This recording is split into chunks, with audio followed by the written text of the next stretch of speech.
Hello students, today I will explain you the fourth chapter of biology, plant life. We will begin with the topic photosynthesis. The sun is the only source of energy on the earth.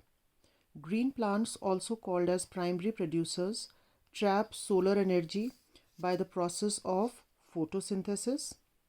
Photo means light, synthesis means to combine or to produce. A green pigment is present in the green leaves of the plant known as chlorophyll. This chlorophyll traps solar energy for the process of photosynthesis. As a result of photosynthesis, food is produced in the plants mainly in the form of glucose. Factors affecting photosynthesis. Light is the first factor. Sunlight is the ultimate source of energy which is utilized by the plants for the process of photosynthesis. The rate of photosynthesis increases with the increase in the intensity of light and decreases with the decrease in the intensity of light. Next is carbon dioxide. The concentration of carbon dioxide greatly affects the rate of photosynthesis. The Earth's atmosphere contains about 0.03 to 0.04% of carbon dioxide by volume.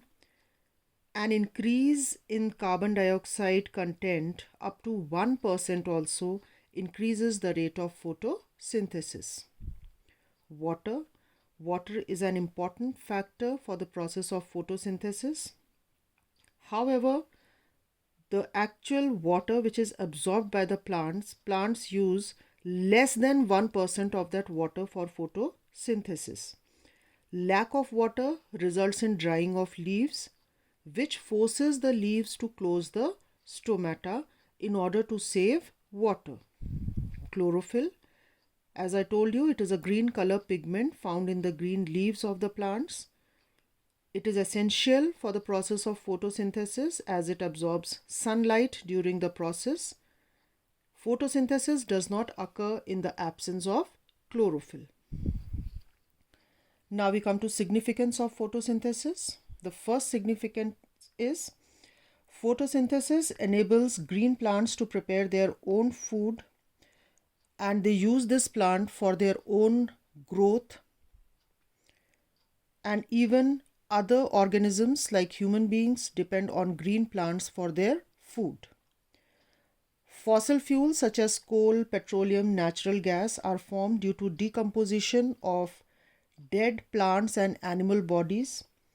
All were formed due to photosynthesis millions of years ago. These are very important sources of energy and fulfill our daily energy needs. Photosynthesis is the only known method by which oxygen is replenished back into the atmosphere to compensate for the oxygen that is being used by the living organisms for respiration. We all keep taking oxygen from the atmosphere for respiration. Photosynthesis returns back that oxygen back to the environment. Respiration. Every living organisms need energy to do work.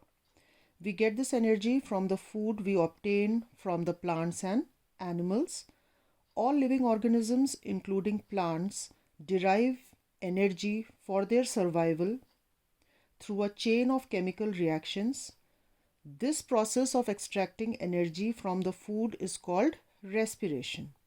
So we can define respiration as a process by which food, which is mainly glucose, is broken down to release energy. Plants use this energy for their growth and repair of the injured tissue. Animals use this energy, which is released by respiration, to contract their muscles, which help in the movement of animals. Now there are two types of respiration: aerobic respiration and anaerobic respiration. First, I will explain aerobic respiration. The process of breaking down of glucose in the presence of oxygen to release a large amount of energy is called aerobic respiration. Carbon dioxide is released as a waste product during this process. Human beings, most animals and green plants, they respire aerobically. 38 ATP molecules of energy are produced for each glucose molecule in aerobic respiration. Anaerobic respiration. Anaerobic respiration does not use oxygen for extracting energy. It takes place in the absence of oxygen. However, it is a less efficient method or process as compared to aerobic process, because only 2 ATP molecules of energy are produced as a result of anaerobic respiration for each glucose molecule. Yeast and bacteria respire anaerobically. Now, respiration in plants. The exchange of gases, oxygen and carbon dioxide in plants take place by diffusion. In leaves, the exchange of gases occurs through stomata. This is stomata. These are guard cells. This is an open stomata. When the stomata is closed, both the guard cells are close to each other and this opening cannot be seen. In stems, oxygen diffuses through lenticels. These openings in the bark of a tree, these are called as lenticels. Roots take up oxygen which is trapped between the soil particles. This is how the roots respire.